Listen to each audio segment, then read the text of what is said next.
On the morning of September 5, 1982, 12-year-old Johnny Gosch disappeared while delivering newspapers in West Des Moines, Iowa.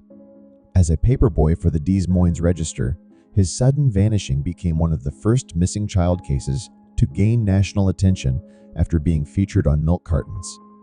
The case marked a turning point in how missing children were publicized in America, sparking debates around child abduction awareness, flaws in law enforcement response, and suspicions of deeper, organized crimes. Even after more than 40 years, Johnny's case remains one of the most perplexing unsolved disappearances, surrounded by rumors, tips, and conspiracy theories. Born on November 12, 1969, Johnny was a dependable 7th grader and known for his dedication to his paper route. On that early Sunday morning, he left home around 5:45 a.m., bringing his red wagon and Dachshund, Gretchen, to collect newspapers from a nearby drop point. Unusually, he didn't wake his father to join him, a choice that would later haunt the Gosch family. By 7:45 a.m., neighbors began phoning the Gosch home to report missed deliveries. When Johnny's father went out searching, he found the boy's wagon filled with papers, abandoned just a few blocks away. Johnny was gone. Gretchen returned home on her own, but the boy had vanished without a trace. Several witnesses offered fragmented pieces of information. Fellow paperboys recalled seeing Johnny folding newspapers at the drop location. One friend, Mike, remembered Johnny talking to a heavyset man driving a blue two-toned Ford Fairmont, a man who seemed to be asking for directions. Another witness, John Rossi, also reported seeing the man in the blue car and found the interaction suspicious. A nearby neighbor recalled hearing a wagon rattling through a yard, while another claimed to see a vehicle speeding away near the intersection of 42 N Street and Marquardt, close to a major interstate. But despite these accounts, the descriptions of both the man and the car varied, making it difficult for investigators to form a clear picture early on. The Gosch family immediately contacted the West Des Moines Police Department, but the response was frustratingly slow. At the time, Iowa law required a 72-hour waiting period before officially listing a child as missing.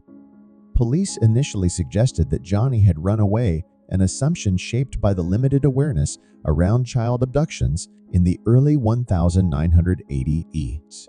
This delay cost valuable time during the most critical hours. By that afternoon, about 30 police officers, neighbors, and friends were combing the area for Johnny, but no substantial clues were found. The case was treated as a standard missing person report, not a kidnapping, and the FBI was not brought in right away, something that deeply upset the Gosch family. From the beginning, the investigation faced mounting challenges. The West Des Moines Police Department, under Chief Orville Cooney, came under heavy criticism for the slow pace and their early refusal to consider foul play. Cooney's own past, a 1951 assault conviction from his teenage years, would later draw suspicion and spark rumors of incompetence, or even a cover-up, though no hard evidence ever supported those claims. Still, the lack of a crime scene, physical evidence, or unified witness statements severely hampered any real progress. The police eventually reclassified Johnny's case as a kidnapping, but they were unable to identify a clear motive, and no arrests were made. Frustrated by what they viewed as ineffective law enforcement efforts, the Gosch family turned to private investigators. Among them were Jim Rothstein, a retired New York City police detective, and Ted Gunderson, a former chief of the Los Angeles FBI office.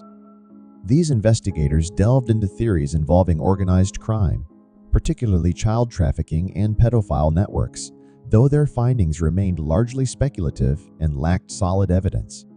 When the FBI finally joined the case, they also found no proof to support the theories of organized rings. The investigation eventually went cold, and the files now occupy 7 full drawers at the West Des Moines Police Department.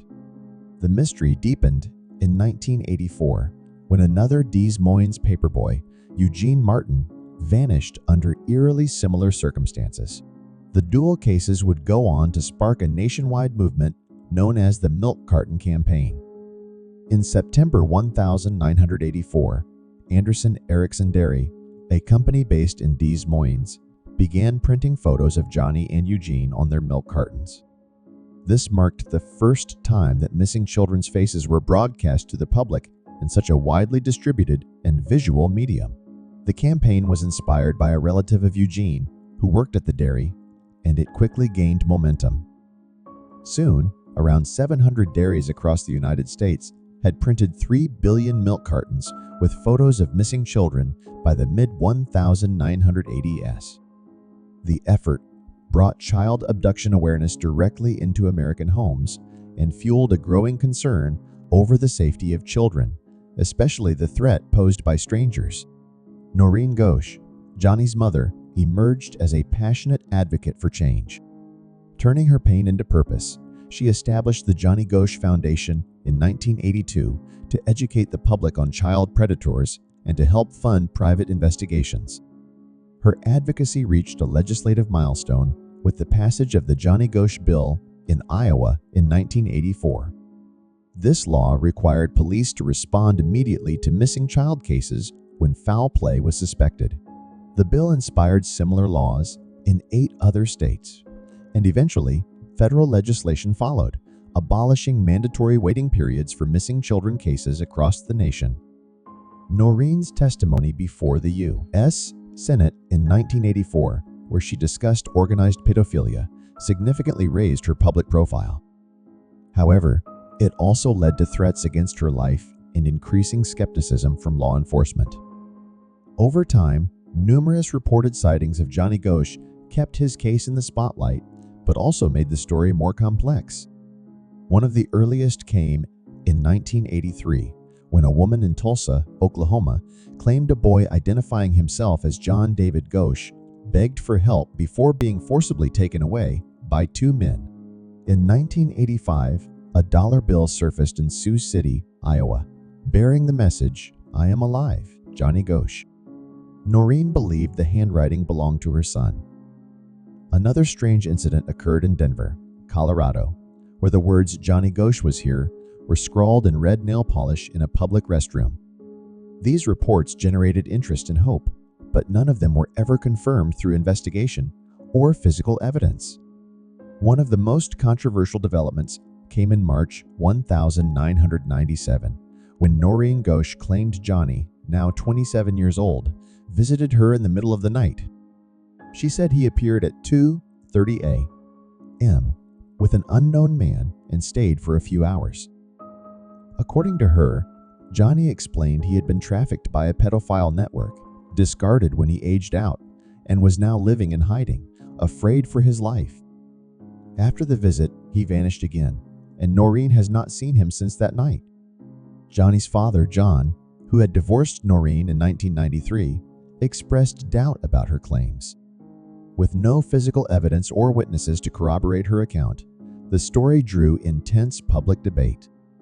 Still, the Johnny Gosch case became a magnet for conspiracy theories, many centered around the notion of a powerful child trafficking network.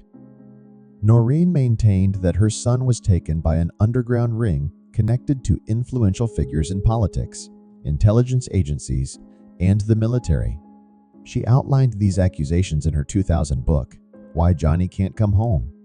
Private investigators like Ted Gunderson lent credence to these theories, tying them to the broader Franklin scandal, which alleged systematic child abuse in Omaha, Nebraska. In 1989, convicted felon Paul Bonacci claimed involvement in Johnny's abduction as part of this network. He took investigators to a rundown home in Colorado where he said Johnny had been kept. However, no solid evidence was discovered, and Bonacci's confirmed location in Omaha during the abduction cast serious doubt on his story. In 2005, another man named Samuel Forbes Dakota claimed a motorcycle gang kidnapped Johnny for child slavery purposes, but he was later arrested for attempting to extort money from the Gosch family. Despite numerous leads and false starts, the truth behind Johnny's disappearance has never been uncovered. The case remains one of the most haunting unsolved mysteries in American history, a mix of sorrow, activism, and unanswered questions. Though initiatives like the Milk Carton campaign and state-level legislative reforms have had a lasting influence, the enigma of Johnny's fate continues to stir both public interest and wild speculation. Whether Johnny was taken by chance or by design, the case illustrates the devastating ripple effect of a child's disappearance. As Noreen Gosch once said, you have a choice. Are you going to rise up and do something, or are you going to sit there and feel bad? Her tireless quest for the truth ensures that her son's story endures, even if the full truth remains forever out of reach.